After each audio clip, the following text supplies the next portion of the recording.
Hi everyone, আসসালামু আলাইকুম। This is Sonia from সোনিয়ার রান্নাঘর। আর আজকের এপিসোডে তৈরি করে দেখাবো গরুর মাংসের বিরিয়ানি একদম বাবুর্চি স্টাইলে।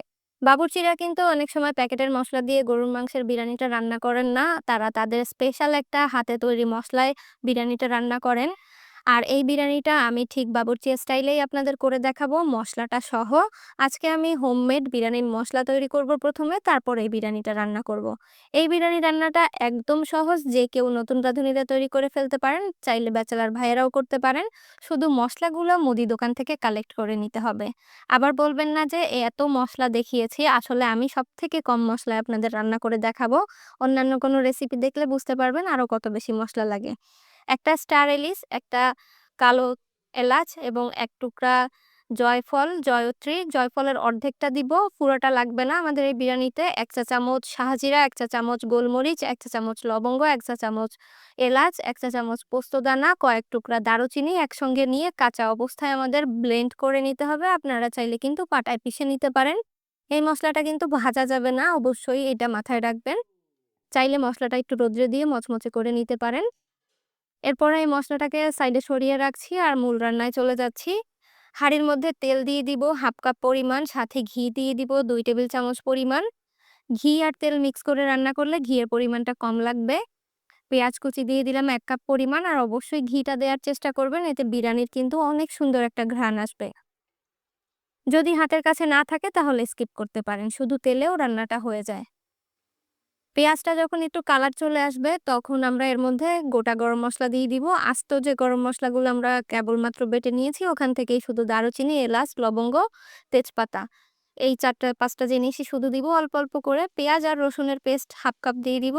আদা বাটা ২ টেবিল চামচ দিয়ে দিব। এরপর এটাকে একটু কষিয়ে নিয়ে এর মধ্যে জিরার গুঁড়া এবং লাল মরিচের গুঁড়া ২ টেবিল চামচ করে দিব। লবণ দিয়ে দিব স্বাদ মতো, এখানে ২ টেবিল চামচ পরিমাণ আছে। আর যে বিরিয়ানির মসলাটা তৈরি করেছি সেই মসলাটা দিয়ে দিচ্ছি। সামান্য একটু মসলা রেখে দিব চালের সঙ্গে দেওয়ার জন্য, বাকি মসলাটা এখানে দিয়ে দিতে হবে। মসলাটাকে ভালোভাবে তেলের সঙ্গে কষিয়ে নিতে হবে। এরপর টক দই দিয়ে দিচ্ছি। এই টক দইয়ের সাথে কিন্তু ৪-৫ টা বাদাম বেটে নিয়েছি আমি একসঙ্গে, টক দই আর বাদামটাকে ব্লেন্ড করে তারপর এখানে দিয়ে দিয়েছি। টমেটো কেচাপ দিয়ে দিলাম ১ টেবিল চামচ পরিমাণ। যখন মসলাটা কষানোর পরে তেল উপরে ভেসে উঠবে তখন এর মধ্যে গরুর মাংসটা দিয়ে দিতে হবে। এখানে ১.৫ কেজি পরিমাণ গরুর মাংস আছে, আর এখানে কোনো রকম হাড় ব্যবহার করা হয়নি, সলিড মাংস দিয়েছি। তাই মাংসের পরিমাণ ১.৫ কেজি দিলেও মনে হবে যে অনেক মাংস দেয়া হয়েছে। চালও এখানে আমি ১.৫ কেজি পরিমাণই ব্যবহার করব। মাংসটাকে মসলার সঙ্গে ভালো করে কষিয়ে নিতে হবে, যেন উপর থেকে একটু, একটু পানি ছেড়ে দেয় মাংসের গা থেকে। সেই পর্যন্ত মসলার সঙ্গে কষিয়ে নিয়ে তারপর এর মধ্যে পানি এড করে দিব ১ কাপ পরিমাণ। এই ১ কাপ পানিতেই কিন্তু আমাদের গরুর মাংসটা সেদ্ধ হয়ে যাবে। একদম লো আঁচে মাংসটাকে কুক করে নিতে হবে। যখন দেখবেন পানি একদম শুকিয়ে এসেছে, মাংস নরম হয়ে গেছে, উপরে তেল ভেসে উঠেছে, তখন আমরা বাকি প্রসেসটা করব। এর আগ পর্যন্ত অল্প জালে আমাদের রান্না করে মাংসটাকে নরম করে নিতে হবে। দেখতে পাচ্ছেন উপর থেকে তেল ছেড়ে দিয়েছে, আমাদের মাংসটাও সেদ্ধ হয়ে গেছে। এখন আমরা মাংসটাকে তুলে নিব। এভাবে একটা ছাঁকনির সাহায্যে তুলবো, যেন মসলাটা সম্পূর্ণটা উঠে না আসে, কিছুটা মসলা যেন হাঁড়ির ভিতরেও থাকে। মাংসটাকে তুলে এই বাকি মসলার মধ্যে চাল দিয়ে দিলাম। চালটাকে আগে থেকে ধুয়ে পানি ঝরিয়ে রাখতে হবে, যেন এক্সট্রা কোনো পানি না থাকে। এরপর ২ মিনিট আমরা ভেজে নিব। আর এর মধ্যে যে মসলাটা আমরা রেখে দিয়েছিলাম বিরিয়ানির, সেই মসলাটাও দিয়ে দিব। মসলা দেওয়ার পর ভেজে নিয়ে তারপরে গরম পানিটা দিয়ে দিচ্ছি। যতটুকু চাল দিব তার ঠিক ডাবল পরিমাণ পানি। এখানে ১.৫ কেজি চাল ছিল, ৩ লিটার পানি দিয়েছি। চিনি দিয়ে দিলাম ১ টেবিল চামচ পরিমাণ এবং গুঁড়া দুধ ১ টেবিল চামচ পরিমাণ। চিনি এবং গুঁড়া দুধটা অবশ্যই দিবেন।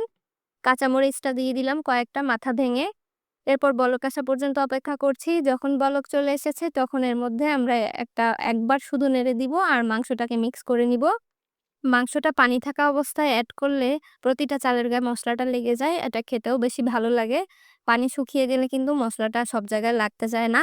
ঢাকনা দিয়ে ঢেকে পানি শুকিয়ে আসা পর্যন্ত অপেক্ষা করব। যখন একদম শুকিয়ে আসবে তখন আরেকবার নেড়ে দিতে হবে। বিরিয়ানি কিন্তু অতিরিক্ত নাড়া যাবে না, তাহলে কিন্তু এটা ভর্তা হয়ে যায়। অল্প নেড়েই রান্না করতে হবে। আর যখন মাংস দিয়েছি তারপর থেকে কিন্তু চুলার আঁচ একদম লোতে ছিল। ১ চা চামচ ঘি উপর থেকে দিয়ে দিলাম আর ১ চা চামচ কেওড়ার জল। এরপর দমে রেখে দিব ১০ মিনিটের জন্য। চুলার আঁচ একদম নিভু, নিভু করে। এরপরে আমাদের গরম, গরম বিরিয়ানি পরিবেশন করার পালা। আজকে খুব সহজভাবে আপনাদেরকে গরুর মাংসের বিরিয়ানিটা রান্না করে দেখিয়েছি, যেটা আপনারা সহজেই বাসায় তৈরি করতে পারবেন। মসলাগুলোও কিন্তু যেকোনো মুদির দোকানেই পেয়ে যাবেন। আর এই রান্না করা বিরিয়ানিটা কিন্তু খেতে একদম হোটেলের বাবুর্চির স্টাইলেই আর খুবই টেস্টি। আপনারা একবার হলেও বাসায় ট্রাই করে দেখবেন। যদি ভিডিওটি ভালো লাগে অবশ্যই লাইক, কমেন্ট, শেয়ার করতে ভুলবেন না। দেখা হবে আরো মজার, মজার রেসিপি নিয়ে নেক্সট এপিসোডে। ভালো থাকবেন সকলে। আসসালামু আলাইকুম।